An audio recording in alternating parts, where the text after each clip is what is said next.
Hey there, YouTube. So this is going to be my post-op surgery video. I will apologize in advance for the lighting. We are getting ready to have thunderstorms. It seems we have been in the path of thunderstorms lately. So I'm trying to find an area in my house that is not as dark as a cave, and it's not working.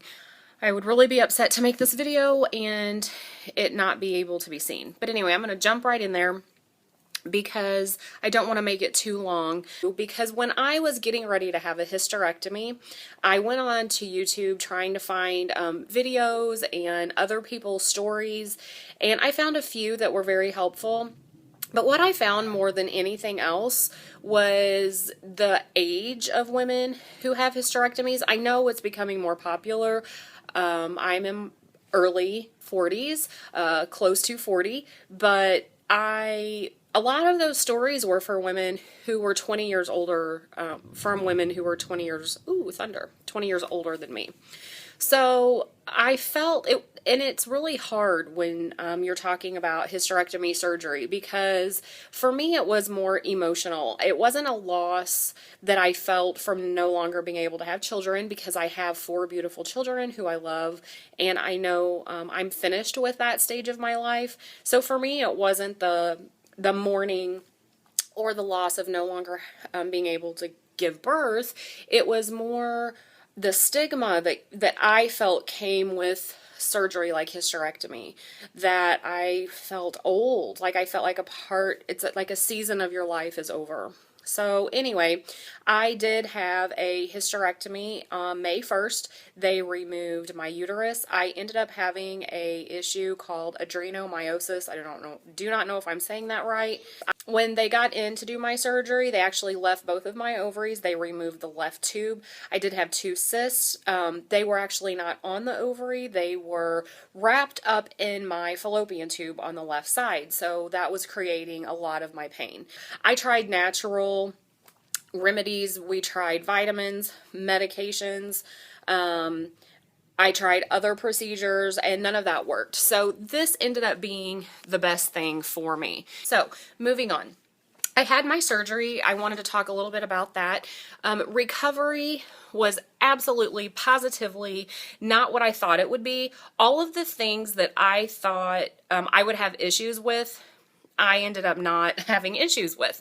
All those things that you don't even think about ended up being huge obstacles for me to overcome. The surgery, they had told me they were going to keep me a couple of days.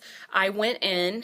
They got me all ready for surgery, took me back. I was a little bit nervous. I had never had surgery before. It was really, all I can remember is the operating room felt like a meat locker. It was freezing. And next thing I know, she tells me my anesthesiologist introduced himself, the nurse, everybody introduced themselves, which I never saw those people again. So, he told me he was going to give me a little bit of medicine to help me feel like Michael Jackson. So I was hoping that didn't mean the dead Michael Jackson, the dead part. But when I woke up, I was a little bit, I had no pain really. So I kind of thought, wow, I remember thinking instantly, I don't have any pain. Like, I'm going to be off work 6 weeks. This is going to be awesome. We've moved into a new house. I have a lot of projects. I want to do a lot of yard work. Yay. I just got myself a free ticket for a really long vacation. But that's not how it really ended up. After surgery, I wanted that catheter out. I was ready to get up and move around. The next day I was just like, I'm ready to go home. So came home, and wow, that was the big shocker for me. Hadn't realized I was really on IV morphine, so it was helping to control that pain a lot. So by the time I got home, I did not have control of my pain. So that is one thing I would definitely suggest for anyone having this type of surgery, is make sure they take you off of your IV pain meds and you hang around the hospital for a while. Make sure you have your pain controlled, because that was the really hard part. About the time I got home and got settled in bed, I kept thinking, you know, I have my pills to take. Yeah, that became a big problem. So the pain control became the biggest issue. So once I I got that taken care of. I spent a lot of time in bed. We have stairs, and I was upstairs, and my family was downstairs, and my mom came. Just let them leave a message. Yeah. Anyone who calls our home phone, it's usually telemarketing, which drives me nuts, so we don't answer it. Anyway, so my mom was here, so she was kind of helping take care of the kids, and I was upstairs. I could not sleep. That was a big misconception for me. Everyone kept saying, oh, just rest. You're going to be exhausted. You can get some sleep. So I just kept thinking I was going to sleep, and I'm a natural insomniac anyway. I did not sleep. So that was horrible. I could not rest. Really had issues with sleeping. Getting up and down was the hardest part. I have a sleigh bed. It's a little bit taller, so that became a big issue for me.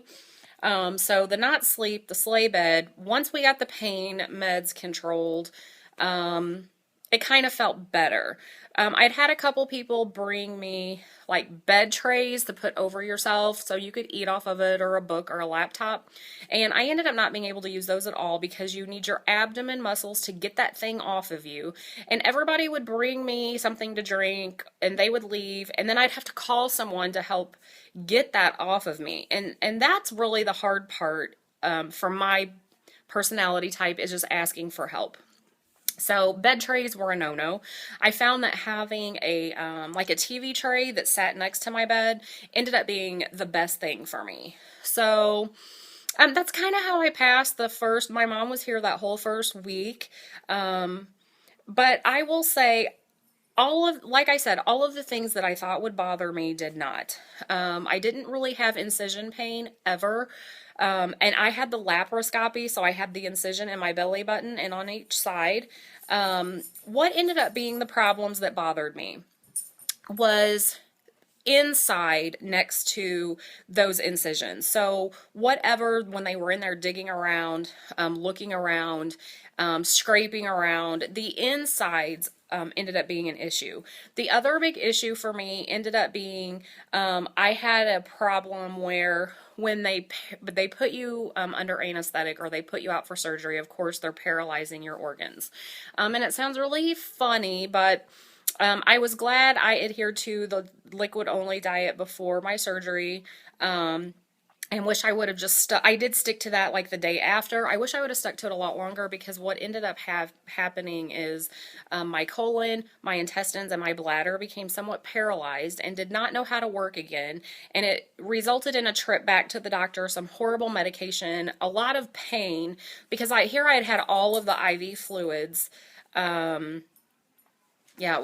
it wasn't good. So that ended up being my big problem. So the things I never thought about ended up being the things I had issues with. So after we got that I'm 4 weeks out now, and I'm still having trouble using the restroom. It has become a huge issue. I've heard other people say that is common. I've had stabbing pains inside, which they say is just the healing process. Again, never had incision pain. 2 weeks out of surgery, I ended up going to my doctor's visit, and I ran in the grocery store. First time I'd really been out.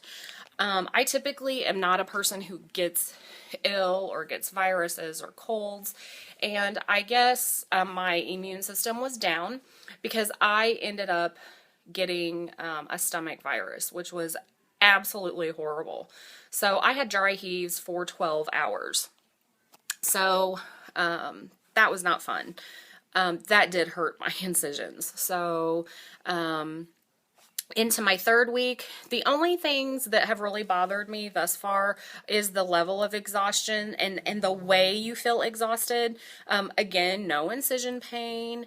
But really having trouble with not being my old self, and no rhyme or reason to when you get totally exhausted. So I can either wake up totally exhausted and feel better toward the end of the day, or I wake up in the morning and I feel pretty darn good, so I go ahead and do a few things and take a shower and put makeup on, and then by the time I'm done, I'm wore out. I've had 2 instances that I did go out and we went to Walmart to get groceries and things like that. And we get halfway through the store. Oh, my hair. We get halfway through the store and I just have to go to the car because I'm exhausted and I'm finished, completely finished. So those have been the hardest things for me to deal with. Just the exhaustion, the tiredness, the little bit of soreness that I have, which isn't, I don't think really, it's just, inside and I guess healing. And they say, you have this open area where your organ used to be and now everything's kind of shifting around. So those have been my issues. That is where I am. I'm trying to not make this horribly long, but it's a lot to cram into a short video. I will list below, there's a great website that I would suggest for anyone to go to, whether you've had a hysterectomy or you're considering having one or you have one scheduled. It's called Hyster Sisters. You go in and put your surgery date, and you can talk to other people who are exactly at the same spot that you are with your surgery. So I would definitely suggest that, and I will link that below because they have been a great source of help. Because no one wants to call their doctor every 5 minutes. So just to hear other people say the same things, and to see some people really have had setbacks and had to go back in for more surgery, and just to hear that even sometimes you're doing a lot better than someone else. So it's kind of, I would definitely suggest that. Find a support group for yourself. Friends, family. The website is fabulous. So, and of course, talk to your doctor, weigh out your options. I had 2 opinions from 2 different physicians, and I'm very happy. I wasn't so happy when my hospital bill came. Scary. But yeah, that's kind of where I am. So anyway, if you have any questions, feel free to private message me, post below. I'll get to all of those. Like I've said, just offering support for anyone who might need it. An encouraging word, a shoulder to cry on. And honestly, if this isn't what you believe in and you can thumbs down me, I really don't care. So, but just be considerate of all of those that are out there facing something that they're even scared about. So anyway, that is all I have. If I think of something else, I'll try to post that. Again, I hope the lighting, I know the lighting in here is horrible. I tried to shut my blinds. It's thundering like crazy here. So 4 weeks out, 2 weeks to go and I go back to work. I am a little worried about the tiredness. So we'll see how it goes. But anyway, that's what I have. I hope you all have a great Friday. I'll see you later. Bye.